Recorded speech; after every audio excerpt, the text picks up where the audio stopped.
Salut à tous, donc bienvenue sur la première chaîne française YouTube dédiée au streetlifting. Moi c'est Zod et aujourd'hui je vais vous présenter mon sport. Donc le sport que je pratique ça s'appelle le streetlifting ou weighted calisthenics, ça revient au même. Donc on va voir quand ça a été créé, où, à partir de quoi et comment ça a évolué jusqu'à aujourd'hui. Allez, c'est parti. Donc le streetlifting c'est un sport qui nous vient d'Ukraine. Il a été inventé en 2014 par Vitaly Shovko-Splias, un pratiquant de street workout ukrainien de haut niveau, qui a décidé de créer une nouvelle discipline de force en prenant deux mouvements basiques du street workout calisthenics, à savoir la traction et le dips, en RM. Donc en fait il fallait exécuter une traction et un dips avec un maximum de lest.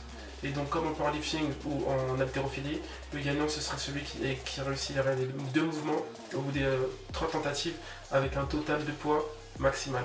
Pourquoi il a décidé d'appeler ce sport streetlifting? Tout simplement parce que lui, à la base il faisait du street workout. Et donc il a gardé le terme street, et lifting en anglais ça veut dire soulever une charge. Donc c'est exactement pareil que weighted calisthenics. Donc weighted en anglais ça veut dire lesté, donc soulever une charge aussi, et calisthenics, calisthenics. Donc c'est un sport de force, et qui dit sport de force dit catégorie de poids. Donc par exemple au championnat du monde de streetlifting qui ont lieu chaque année en Ukraine, il y a 4 catégories. Il y a la catégorie moins de 65 kg, 65-80 kg, catégorie 80-95 kg et la catégorie plus de 95 kg. Donc voilà, depuis 2014 le streetlifting il a un peu évolué. Donc en 2016 par exemple il y a eu l'ajout d'un nouveau mouvement venant aussi du calisthenics qui est le muscle up. Pourquoi le muscle up? Parce que c'est un mouvement qui peut aussi se travailler en force. Donc maintenant généralement en compétition de streetlifting vous pouvez retrouver du muscle up en RM, de la traction en RM et du dips en RM. Donc pareil, ça change pas, on fait un total des 3 et le gagnant c'est celui qui a la plus grosse charge au bout de ces 3 mouvements sur les 3 tentatives. Également aussi depuis 2014 on a eu l'intégration d'une partie force endurance au streetlifting. Donc qu'est-ce que c'est? Ça va être pareil, des dips lestés, des tractions lestées, des muscle up lestés, des pistol squats lestés et du squat lesté. Donc une partie force endurance où il va falloir effectuer un maximum de répétitions et non pas une seule répétition. Donc un maximum de répétitions avec des charges fixes. En dips ça va être par exemple 48 kg, en traction ça va être 32 kg.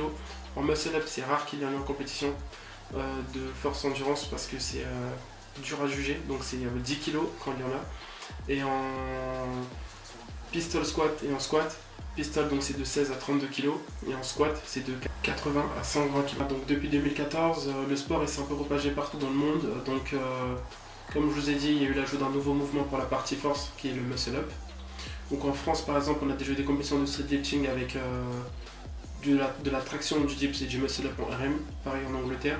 Par contre eux en Ukraine ils sont encore sur juste traction et dips. Après il y a des variantes.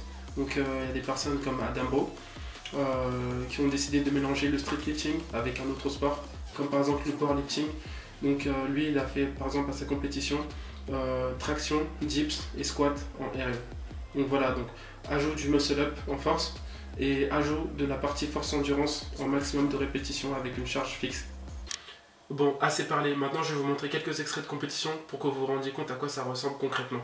Accrochez-vous parce que ça envoie du lourd.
pense avoir fait à peu près le tour de la question. Donc si jamais il y a des trucs qui sont pas clairs ou que vous avez un doute dessus, n'hésitez pas à me demander en commentaire.